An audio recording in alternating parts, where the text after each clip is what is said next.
Hello everyone, thanks for tuning into a third autumn 2023 update from GavsWeatherVids. So here we go again, trying to bring you a little bit more autumn data. This week we're going to be connected to the NAO forecast actually that we released last Sunday for winter 2023-24. So we didn't do an autumn update last week because we was releasing our winter NAO forecast, and it was epic. I hope you was all on the premiere with me. You all enjoyed watching it live on the premiere with me on last Sunday evening. But if you didn't, of course, you've been able to catch up with it in the past week, and it's still down on YouTube. It'll be there, you know, throughout the next, forever actually. So it'll be there like for the next 3 months or 6 months as we build up to winter updates and go towards winter. But in beyond that, it'll be there forever for people to go back and look at whenever they want. So anyway, for this autumn update, I thought we'd do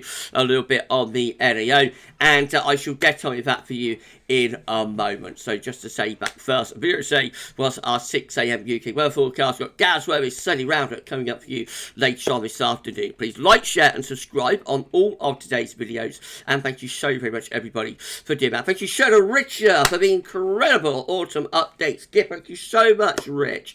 I love it. I think we're going to be naming the fox and the owl very, very soon. We're going to be naming Mr. Foxy and Mr. Owl very soon. Thank you so much, Rich. Absolutely incredible. I always love the autumn update because they always look so vibrant with like the reds and the russets and the orange and whatnot. So thank you so much, Richard. Richard's on holiday at the moment, having a few well-earned days away. So you enjoy your holiday, my friend. Just certainly earned it. And thank you so to Shryan as well. Thank you so to Shryan Bryn for all of the help getting this update together. So thank you so to Shryan for sorting out the years. Thank you so to Richard for the gift. Okay, let's crack on then with the third autumn 2023 update. So as I say, we've released the GavsWeatherVids winter 2023-24 NAO forecast last Sunday. In a week, we've gone over 3k views, so we're at 3.1k views. We'll see how many we get. Normally, this is one of the biggest videos on the channel, sometimes getting up to 20k views. So we shall see how this one performs. Thank you so much, everybody, for watching our NAO forecast. If you have not yet seen it, but as I say, it's on the YouTube channel. It'll be there forever. And have a look, see what we're predicting for the NAO forecast. But we're going to do a little bit on the NAO for this autumn update as well. So this is the NAO historic page at NOAA. So it's got every month's NAO number going all the way back to 1950. Of course, the North Atlantic Oscillation is just an index that's measuring the atmospheric state. It doesn't drive anything in its own terms, just tells us what the atmosphere is doing. When the NAO is a very positive phase, when we've got low pressure around Iceland, high pressure around the Azores, we strengthen westerly flow in the winter and also in the autumn. When the NAO is negative, then of course we're going to be getting higher pressure, not necessarily high pressure, but higher pressure around Iceland and lower pressure through the Azores. So a great example of this is January 1963, the middle of the daddy of cold winters. Look at that, minus 2.12 was the NAO number for the for that middle month, for that historic freezing cold January of 1963 in the middle of the daddy of cold winters. So of course the reason that is negative is that we've got high pressure blocking around Greenland, Iceland, and low pressure around the Azores. Conversely, let's try and pick a very positive NAO month, and we got 1989 here, so at plus 2.00, very positive number for February 1989. That was one of the most positive NAO winters on record. So let's come down to 2023, and we're going to see what happened in March of 2023. So we start off actually with a negative NAO in March at minus 1.11.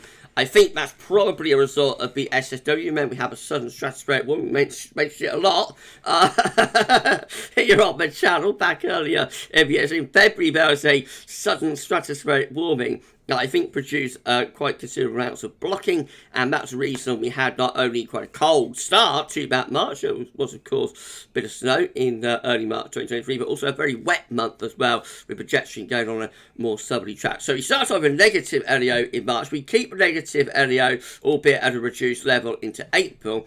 And then the NAO just claws its way into very weakly positive territory at 0.39 when we get into May. So through the spring, we transition from a negative, quite significant negative NAO at the beginning in March to a weekly positive NAO by the time we get into the May, the final month of the spring. So we're going to be looking at autumns that borrow springs that have a negative NAO in March but go positive by the time we get to May. And this is our first autumn. This is 1959.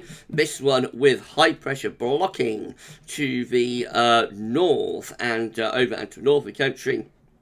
So this is a warm and dry autumn, very extended summer in 1959. It starts as early as March and April, actually depicting some of the pattern of the summer, and it's still going on into September and October. It's not until late October that the summer finally breaks in late October, well in the autumn, and we do get a wetter November in 1959. But basically, it's a long, dry, hot summer that we have in 1959. Our next one is 1960, so just 1 year on, where we have a negative NAO in March, going positive by the time we get into May. This one with lots of low pressure into northern and also Western Europe, some higher pressure in the Norwegian Sea between Greenland and also Scandinavia. That brings quite a lot of wet weather in from off the Atlantic. That's a very unsettled Atlantic-driven and wet autumn. 1964 is drier with high pressure over slightly to the west of the country, so that's a little bit on the dry side, and just a rather quiet autumn actually in 1964. Then we have 1969. This is another relatively quiet autumn as well, lots of anticyclonic influences, so this is a mild dry autumn that we get in 1969. I think it gets a little bit more unsettled by November, I should expect, but overall quite a dry and warmish autumn, that one. And then we've got 1970 with high pressure just to the south and low pressure is away to the north, and that brings the wind in off the Atlantic from a west or southwesterly type direction. Again, that's a relatively dry autumn for the south, and also quite a mild or warmish autumn as well, I think. 1971 also displaying an anticyclonic flavour with above average heights, high pressure over to the west of the country, low pressure is into northern parts of Europe as well. We have quite a gap then through to 1981. This is a much more unsettled autumn with below average heights, low pressure over the country and across northern Europe as well. So this starts off quite warm and dry for the early part of September, but from around mid-September onwards it turns much wetter, and that leads to a wet second half of September. Actually, September 1981 is quite a wet month overall, even though it has dried for the first 10 days or so. October 1981 is cold and wet, very wet month. And then November is mild, but also very unsettled. There's quite a bit of unusual tornadic activity in November of 1981. So that's an interesting autumn there, to say the least. We did see 1981 showing up a lot in our summer updates, you will remember. So, yeah, I think it's a lean analog year, wasn't it, for the summer forecast? Obviously, the summer at the moment is much warmer to the summer of 1981, but we'll see whether that connection to 1981 continues as we go through the next few months. It will be interesting to see. Then we've got 1984. This is a very, very wet autumn indeed. It's mild, but there's not really much in the way of cold weather until after Christmas, actually, in 1984. Very mild autumn, but also very, very wet with lots of low pressure in from off the Atlantic. It does have quite a cool September, which is also very wet. Then October, November, and indeed December are relatively mild but also with quite a lot of rain. We've got 1988 showing up next, following negative NAO in March, positive NAO in May. So this one with above average heights over to the north and west of the country. So mainly dry, of course, with this autumn. And relatively mild autumn as well, but does get colder by November 1988.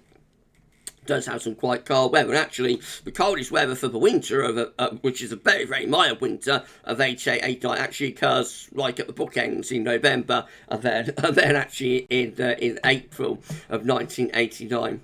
Next up, we've got 1991. This is a relatively mild and rather unsettled autumn as well, rather forgettable. Does have a warm, dry September, though. It's late at the end of September, the autumn finally gets going. October 1991. It's quite cold, I think, and often dry. And then November is just rather mild and unsettled, rather forgettable autumn. That one. A long gap then to 2013.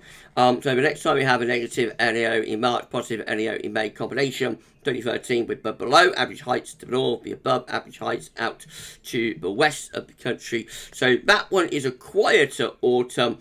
And about average, really, average temperature-wise. There's a little bit of everything coming and going. Of course, it eventually finishes up by the end of November, turning quite stormy, setting up, I'm sure we remember it, a very stormy winter, 2013, 2014. 2018 is our final autumn, following that NAO combination in March and May. This one, again, rather a dry autumn. A lot of these autumns do seem to have anticyclonic influences, don't they? This one has high pressure over to the east of the country, low pressure is out to west. So that's a relatively mild and often quite dry autumn in 2018. Right, let's put all that together then. So this is how all September's combined are looking, following the combination of a negative NAO March trending more positive by May.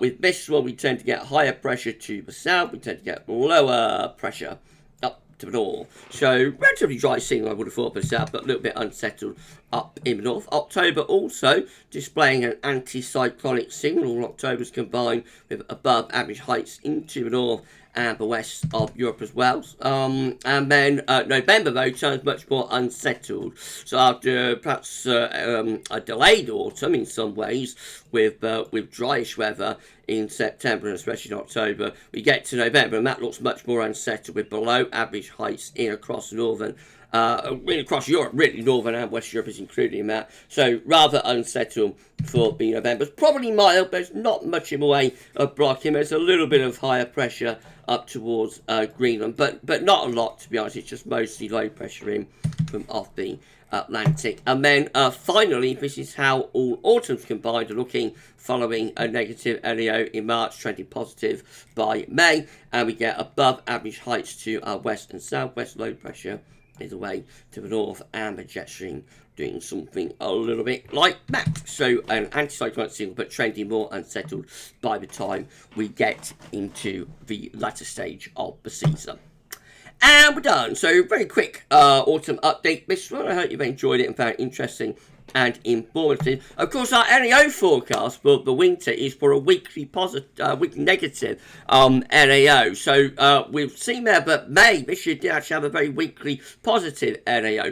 But we have, of course, said that what our methodology for the winter NAO forecast is based upon is the sea surface temperature anomalies themselves rather than the index. We think that sea surface temperature anomalies themselves, if they recur in the winter, should help to force the pattern into more of a negative NAO type setup. But of course, there's a margin of error within that. So within that negative NAO forecast prediction, we have said that we could swing into more negative territory. We could go to neutral, even to weekly positive. So the fact that May came out with a weekly positive NAO number, was weekly positive in terms of the North Atlantic Oscillation, doesn't go against what we have predicted for the winter NAO forecast, which is weekly negative. I suppose there'll probably be one or two people wondering about that, so I thought I'd better explain that. But it doesn't actually go against what we predicted for the NAO forecast winter 2020.